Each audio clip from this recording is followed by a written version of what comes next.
Loni soko chele muluka.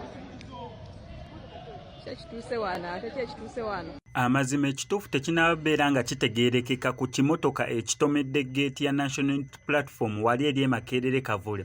Mu kusooka tusoose ne tulaba ebifaananyi neera nga captions eziriko ziraganga ekimotoka kibadde kitomedde geeti ya National Unity Platform headquarters we ziri wali eri e Makerere Kavule. However, wentunuulidde akatambi n'ebifaananyi bisobodde okubeera nga bivaayo, ngenda kuwa perspectives za mirundi ebiri naawe kennyini weesalirewo. Okusinziira ku captions zo ziraga mbu ekimotoka kitomedde geeti, naye ate otunuulira ebifaananyi biraganga geeti eyagguddwawo ekimotoka ne kiyingira. Then mu kubeera nga kiyingira, eno perspective yange bwekibeera nga kiyingira, mu kubeera nga ekimotoka kiyingira so omupiira ogumu ne gulemererwa ne gukoona ku mpagi emu eya geeti ya National Unity Platform, neera ne ka video kenkulaza akali emabega kiraganga okusinziira ku nze abaguddewo geeti oba kibeere nga kiyingira, mu kuyingira awo ne kiremererwa.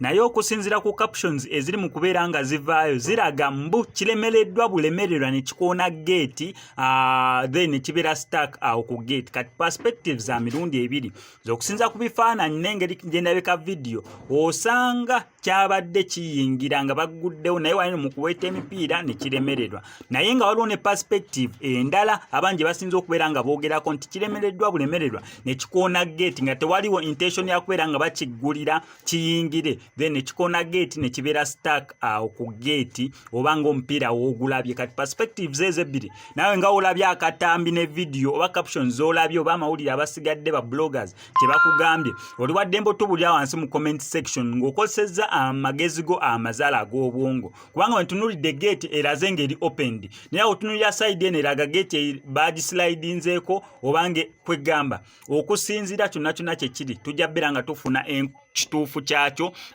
details zigenda bbeera nga zijja, naye sofa ekyo kyekiriwo yo geeti ekimotoka weekiri neera kikyali stuck. Ngenda bbeera nga nkuwa details zonna zonna, gwe kyolina okola subscribing onyige notification bell, ebisigadde obitulekere.